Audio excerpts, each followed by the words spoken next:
The purpose of this video is to analyze and examine the employment practices of tribal governments and their enterprises, specifically looking at how Indian preference is regulated in the employment policy and practices. This video will also examine tribal preference in hiring policy and practices of certain tribal governments and how this practice is permissible through the unique relation of Indian law, state, and federal employment laws. Thank you for joining us today, Attorney Goslin. My name is Pamela Johns, and I am the Human Resources Director for the tribe. I also invited our Tribal Public Relations Officer, Danielle DeLong, to join us in this meeting today. We are very concerned over a recent job interview that we just conducted for the Executive Director of the Department of Social Services, and we need your legal advice. Concerned is an understatement. Yesterday, the Social Services Department interviewed two very well-qualified candidates for the Executive Director position, but only one candidate was a tribal member, and the decision was made to hire the tribal member. Now, the other candidate keeps making social media posts attacking our hiring practices and calling us racist. So here, let me share my screen and show you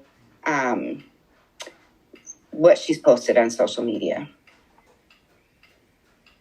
So, okay, are you able to see this? Yep. So this is one of the candidates who interviewed.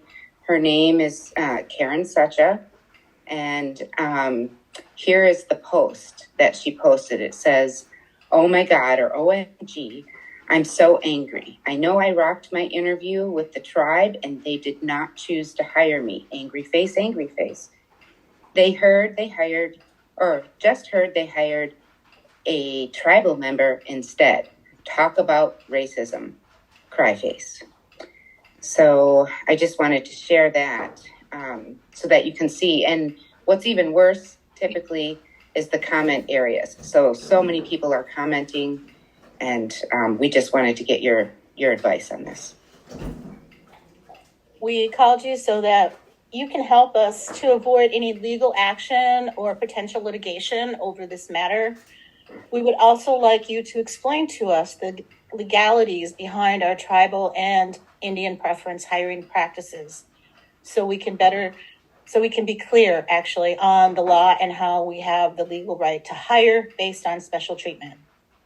Yes, and hopefully with this legal understanding, I can then come up with some sort of public statement to help the public understand that we are not in violation of any equal employment opportunity law or even civil rights laws, and that we're far from being racist in our hiring practices. I'm very happy to help you in this situation. And first, let me reassure you, your decision to hire the tribal member is well within our tribal law, and it's not in violation with any federal law. There's just a few things I need to check with you on.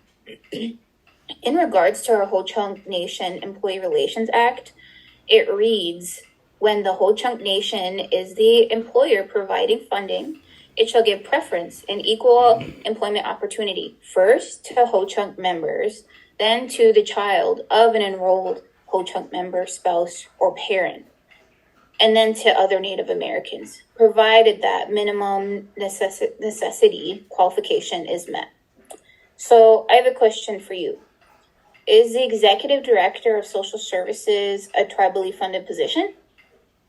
Well, yes, the position is fully funded by the nation's NPD fund, and the applicant is an enrolled Ho-Chunk, whereas the other applicant was non-Native. Both candidates held a master's degree in social work. Great. So you are most definitely not in violation of any law. As the Tribal Human Resources Director, I am aware of our tribal hiring practices and laws, but it has never been explained to me how and why these laws exist. Can you start with a little history? Absolutely. So let's back it up and go to the foundation of the United States government. We know that historically Indians held inherent sovereign rights as independent nations. Well, through colonization tactics by the federal government, our tribal sovereignty has been limited. Over time, the federal government has imposed jurisdiction and regulation laws over much of tribal governance. This has impaired our tribal sovereignty. And in an effort to repair and uphold our unique trust relationship with the federal government, Indian preference was established, which is to support and preserve tribal sovereignty and self-determination. Let me share this table with you to get a better idea about this. Let's see. Can you see this? Mm-hmm. Yep. The National Conference of State Legislators identifies the relationship between tribes and the federal government as a government-to-government relationship. Therefore, the applicability of federal employment laws varies, where some do and some don't. So this table shows different areas, right? So we have laws that apply, laws that do not apply, but then also laws that are controversial. And as we take a closer look, so the laws that do apply to tribes are going to be the Indian Child Protection and Family Violence Prevention Act, the Indian Civil Rights Act, Affordable Care Act, and Employee Retirement Income Security Act. That's the first category. So then our next category is federal employment laws that do not apply to tribes. And there are two of those, one of which is Civil Rights Act and the American Disability Act. And then final controversial ones, we all have those. And those are including the Fair Labor Standards, Family Medical Leave Act, Occupational Safety and Health Act, National Labor Relations Act, and the Age Discrimination of Employment Act. Thank you very much for sharing that, Attorney Goslin. But please excuse my ignorance. I just want to make sure that I'm clear. So the federal government established Indian preference on behalf of the tribes? Yeah, pretty much. Indian preference evolved legally in the adoption of several federal actions, and those included the Indian Reorganization Act of 1934, Indian Civil Rights Act of 1968, and the Indian Self-Determination and Educational Assistance Act of 1975. Okay, so if the federal government adopted Indian preference in hiring practices, how is that Indian preference does not violate the Equal Employment Opportunity Act? The public comments on Karen's social media posts were encouraging her to file suit on claims of the tribe breaking the equal employment and civil rights laws. Good question. A similar case was brought forward to the United States Supreme Court, referred to as the Morton versus Mancari case.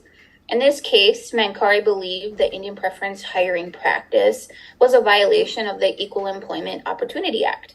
Mancari and many other employees filed a class action lawsuit accusing Indian preference and the Indian Reorganization Act is violating their rights and the anti-discrimination provision of the Equal Employment Act. And it deprived them of due process, violating the Fifth Amendment.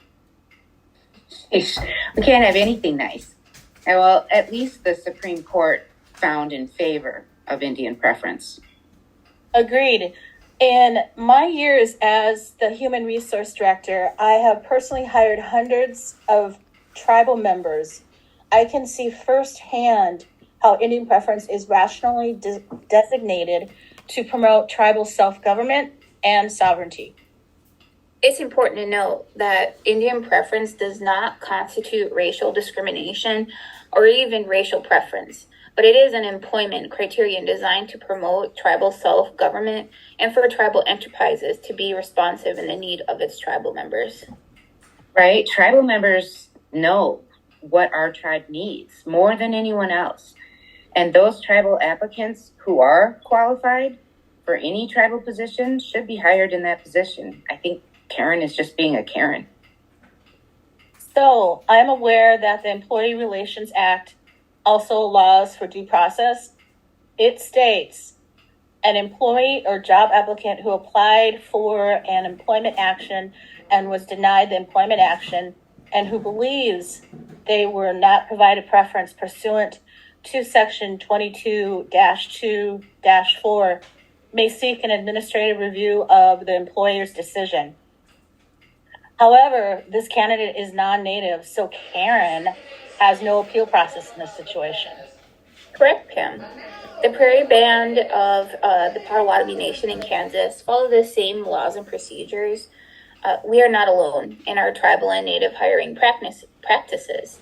In the Oneida Nation's Personnel Policies and Procedures Handbook, it explains the purpose of Indian preference, but goes even further to explain the implementation of Oneida preference in their hiring and recruiting of employees.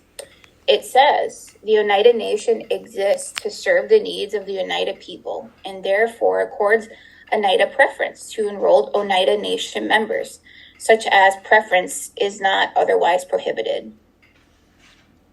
The Oneida Nation also establishes in its code that all general managers and top administrators in their positions shall be held by enrolled tribal members. Okay, so I think I have what I need to prepare a statement for the public. Just correct me if I'm wrong. I'll start by letting the public know that the United States has 574 federally recognized tribes, many with their own enterprises, and the diversity among tribal nations is enormous, each of whom apply their tribal sovereignty powers to accommodate their own nation's needs. Each sovereign tribal government regulates Indian and tribal preference, specifically in tribal employment, according to their own self-determined laws.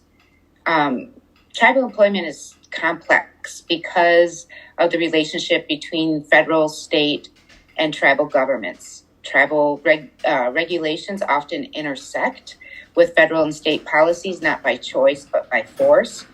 The examination and understanding of jurisdiction in Indian country is an essential component when determining the applicability of regulations.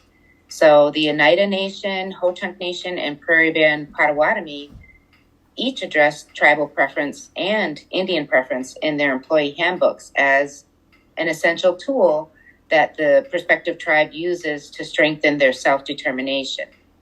A majority of tribal nations have adopted Indian preference, with slightly less adopting tribal preference. The use of tribal or Indian preference in tribal employment strengthens our Native communities and all across Turtle Island, but they are not in violation of the equal employment opportunity laws, nor are they in violation of the civil rights laws. They are, in fact, in accordance with federal and tribal laws, and all of this promotes tribal sovereignty and the unique trust relationship between tribes and the federal government. Indian and tribal preference is not racially based employment practice, but rather an intergovernmental effort to support tribal self-determination. Sound right? That sounds great. And if you have any further questions or concerns with our tribal law or Indian law, please don't hesitate to contact me. And thank you. For coming. Yes, thank you. Appreciate it.